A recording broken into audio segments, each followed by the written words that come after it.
Highest flood লেভেলের সময় একটা হোল থাকে, লোয়েস্ট ফ্লাড লেভেলের একটা আমাদের ওই তো হাই ফ্লাডের টাইটা ওইটা দেখা জানলার মতো।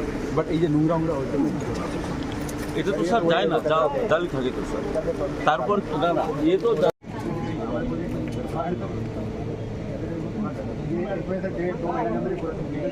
স্কুলের তো কিছুই ছিল না, তো এখানে ক্ষেত্রবন স্কুলকে নতুন করে ইংলিশ মিডিয়াম স্কুল করার জন্য এখানে ফাউন্ডেশন আমি লে করেছিলাম। এটার এখন বর্তমান অবস্থাটা কি আজকে দেখতে এসেছি, কিছু সমস্যা আছে, সেই সমস্যাগুলো কিভাবে আমরা সলভ করবো সেই নির্দেশনা।